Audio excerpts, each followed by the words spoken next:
Ja, pravzaprav je največji pogum bil potreben takrat, ko prepustiš svojim sodelavcem odločanje in ti potem poženejo firmo naprej. Moja najbolj pogumna poslovna odločitev je bila, da sem začel investicijo oziroma smo največjo investicijo naredili v kriznem obdobju, ko je najtežje bilo z bankami in pa potem tudi, ko je bila recesija.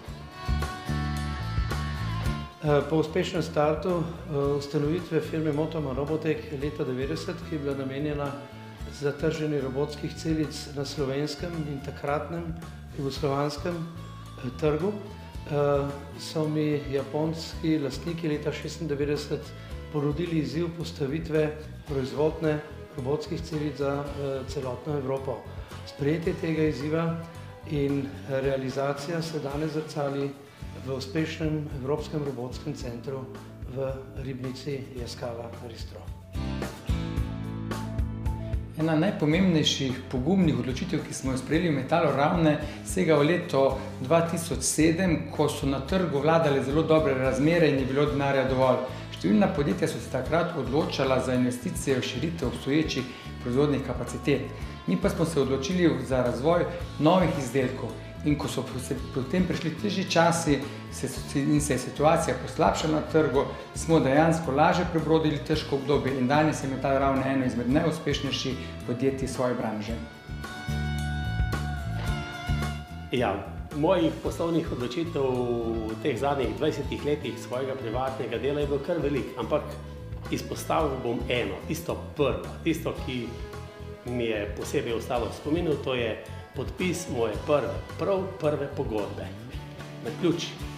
Takrat sem podpisal pogodbo za več kot 1 500 000 današnjih evrov na etiketo steklenice.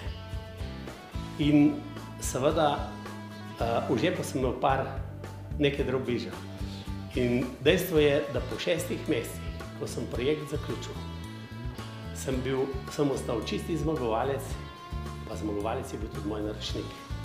Še danes smo izjemno prijatelji. No, pred nekaj leti nismo bili prav uspešni na javnih razpisih. Takrat so nekateri prišli do nas in so predlagali, da bi lahko prilagodili razpisne pogoje nam v prid. Mi smo to seveda absolutno zavrnili. To morda ni bila najbolj pogumna odločitev, je bila pa načelna odločitev, da se pač določenih poslov ne gremo. Danes se nam to obrestuje, na razpisih smo dobri, zelo dobri in to na pošten način. Težko bi izpostavila eno pogumno odločitev, bi pa rekla tako, da je vsakič znova, ko greš v neznano in iz neznanega skušaš narediti nekaj znanega, sprejemaš pogumne odločitve. Zdaj, ideja sama po sebi ni nič, dokler za njo ne stoji človek oziroma praviloma niti ne eden, ampak ekipa. Tako da, če povzamem, vsakič znova zahteva pogum, vsak projekt, vsaka odločitev.